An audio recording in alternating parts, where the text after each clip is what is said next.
कार्यक्रम में हमारे साथ शामिल हो रही है कंपनी, वो है एक डिफेंस और रेलवे से रिलेटेड कंपनी BEML। बता दूं आपको कि 1964 में इस कंपनी की स्थापना हुई थी। रक्षा मंत्रालय के अधीन है। ये दिग्गज PSUs में से एक है और एशिया में अर्थ मूविंग इक्विपमेंट बनाने वाली कंपनियों में सबसे आगे है।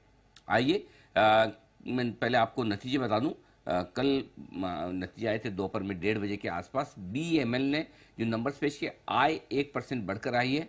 कामकाजी मुनाफा 38% घटकर 56 करोड़ पर पहुंचा है। और साथ ही साथ अगर मार्जिन देखें तो यहाँ कमी आई है। 8.5% से घटकर 5.25% के आसपास मार्जिन रहे और यही वजह है कि मुनाफे में 27% की कमी रही और अब मुनाफे का आंकड़ा पहुंचा है 48 करोड़ पर। आइए मैं आपकी मुलाकात कराऊं कंपनी के चेयरमैन और मैनेजिंग डायरेक्टर शांतनु राय साहब हमारे साथ कार्यक्रम में शामिल हो रहे हैं। शांतनु राय साहब, NIT रायपुर से आपने इलेक्ट्रिकल इंजीनियरिंग में ग्रेजुएशन किया है, फाइनेंशियल मैनेजमेंट में MBA की डिग्री हासिल की और इस सेक्टर का 30 साल से ज़्यादा लंबा गहरा अनुभव शांतनु रॉय साहब का है। सर, बहुत बहुत स्वागत है आपका, धन्यवाद हमें समय देने के लिए। ऑपरेशनल परफॉर्मेंस थोड़ी कमजोर दिख रही है। रेवेन्यू आपका 1% बढ़कर आया, लेकिन ऑपरेटिंग प्रॉफिट करीबन 38% नीचे। क्या वजह है सर कि ऑपरेशनल परफॉर्मेंस पर थोड़ा दबाव आया है पिछली तिमाही में? नमस्कार अनिल जी। क्या सर? सबसे पहले तो मैं आपको धन्यवाद देना चाहूंगा कि आपने मुझे मौका दिया आपके साथ बातचीत करने का। जी। अनिल जी, हमारा जो टॉप लाइन है, मैं मानता हूं कि ठीक है, वो थोड़ा फ्लैट रहा। एक प्रतिशत कोई बहुत ज्यादा ग्रोथ नहीं होता। लेकिन जहां तक प्रॉफिट का सवाल है, इसमें दो पहलू हैं।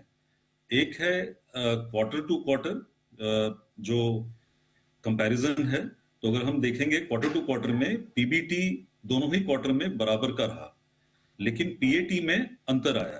पीएटी में अंतर इसलिए आया क्योंकि अगर ईयर ऑन ईयर देखें हम, पिछले साल पहले 9 माह में जो प्रॉफिट था वो 56 लाख का था, और इस साल अभी तक जो कंसोलिडेटेड प्रॉफिट हमारी आई है पीबीटी की पहले 9 माह में दिसंबर तक, वो है 35 करोड़ का। इस वजह से एक टैक्स लायबिलिटी आया है, और ये टैक्स लायबिलिटी करीब 18 करोड़ का था, जिस वजह से जो है पीएटी में इसका अंतर दिखाई पड़ रहा है। और जिसमें कि पीएटी अगर हम कंपेयर करें तो इसमें गिरावट दिखाई दे रही है। हालांकि इन रियल टर्म्स जो प्रॉफिट है इस साल करीब 61 गुना बढ़ा है हमारा पीबीटी का। तो लेकिन इसमें बहुत ज्यादा जो है मैं इस पे तवज्जो नहीं दूंगा, क्योंकि अभी हमारा जो चौथा क्वार्टर है, चौथा क्वार्टर अभी बचा हुआ है। और अगर कंपनी का पास्ट रिकॉर्ड देखें, जो ट्रेंड रहा है, नॉर्मली पहले क्वार्टर में 10%, दूसरे क्वार्टर में 20%, तीसरे क्वार्टर में 30% और चौथे क्वार्टर में 40% टोटल टर्नओवर का हम लोग कर पाते हैं। तो अभी जो आखिरी क्वार्टर है इस साल का, आखिरी क्वार्टर में मुझे उम्मीद है कि हम करीब 45% जो है इस साल के टर्नओवर का, वो हम कंप्लीट कर पाएंगे। और वो अगर हमने कर दिया तो ये सारे जो फाइनेंशियल पैरामीटर्स हैं, चाहे इबिटा है, चाहे पीएटी है, चाहे पीबीटी है, ये सारा जो है अपने आप और भी ऊपर आ जाएगा। और जैसा कि मैंने आपको बताया already, PBT year on year हमारा 61 गुना बढ़ चुका है इस साल में। हम्म। ठीक बात है। तो रॉय साहब, एक बार जरा ऑर्डर बुक पर भी अपनी अपनी राय दीजिए। कितने ऑर्डर्स इस तिमाही में आपने जोड़े हैं और अभी ऑर्डर बुक कहाँ तक पहुंच चुकी है, और अगर इसका बाइफर्केशन दे सके, अलग अलग सेगमेंट में कितना कामकाज आपके पास है इस वक्त? अ, देखिए, 31 जनवरी 2024 की डेट पे मेरा जो ऑर्डर बुक है वो है 12,379 करोड़, 12,379 करोड़। इस साल में हमने लगभग 6,600 करोड़ की ऑर्डर की प्राप्ति की है। और इसका अगर मैं ब्रेकअप देखूं, आज की डेट का जो मेरा ऑर्डर बुक है उसमें 48% करीब रेल एंड मेट्रो है, 17% करीब माइनिंग कंस्ट्रक्शन है, और करीब 35% डिफेंस के ऑर्डर मेरे पास हैं। अभी जो इस साल हमको 45% फर्दर अपने टर्नओवर के लिए करने की आवश्यकता है, उसका ऑर्डर पूरा मेरे पास में है। मतलब ऑर्डर की कोई कमी नहीं है, हमें एग्जीक्यूशन पे ध्यान देना है। तो इसलिए ऑर्डर बुक का जहां तक सवाल है, तो हमारे लिए काफी कंफर्टेबल पोजीशन है। और इनफैक्ट अभी आगे आने वाले दिनों में 31 मार्च 2024 मुझे उम्मीद है कि फर्दर 2000 से लेके 2200 करोड़ के ऑर्डर हमें मिल जाने चाहिए, माइनिंग कंस्ट्रक्शन में भी, डिफेंस में भी और रेल एंड मेट्रो में भी। इसमें 75% के ऑर्डर करीब मेट्रो से आने की उम्मीद है और 25% माइनिंग और डिफेंस से मिला के आने की उम्मीद है।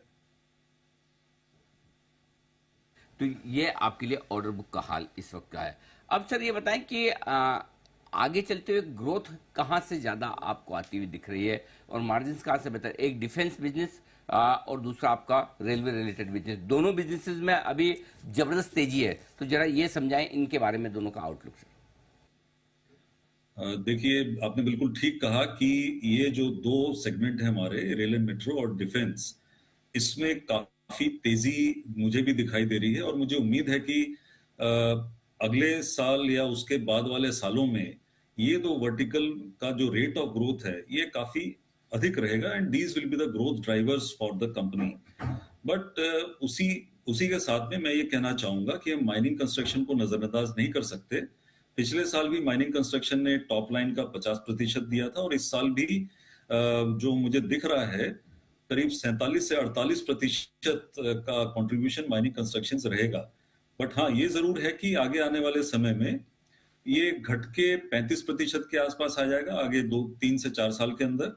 और रेल एंड मेट्रो और डिफेंस मिला के मुझे दिख रहा है कि 65% कंपनी का जो टर्नओवर है वो ये दो वर्टिकल हमें देंगे।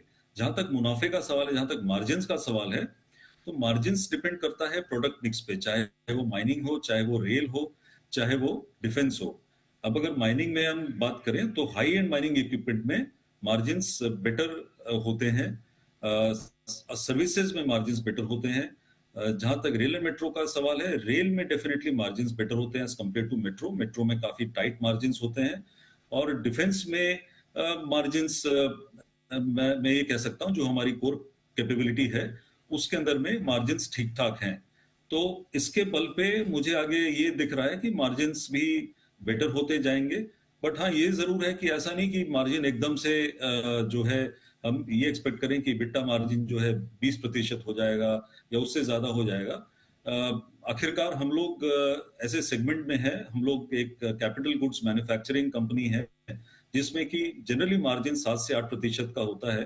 तो अगर इबिट्टा कल को कंपनी का 12 से 14% भी आता है तो मुझे बड़ी खुशी होगी और वो काफी अच्छा रहेगा इस सेगमेंट में काम करने वाली किसी भी कंपनी के लिए। ओके, ठीक बात है सर। तो बिल्कुल आपने आउटलुक भी अच्छे तरीके से बताया। बहुत बहुत धन्यवाद सर हमें समय देने के लिए और नतीजों पर और आगे के ऑर्डर बुक पर और आउटलुक पर विस्तार से हमारे दर्शकों को जानकारी देने के लिए thank you so much sir. बहुत बहुत धन्यवाद। बहुत बहुत शांतनु धन्यवाद। रॉय साहब, CMD BML के बताते हुए कंपनी के आगे के प्लान्स के बारे में।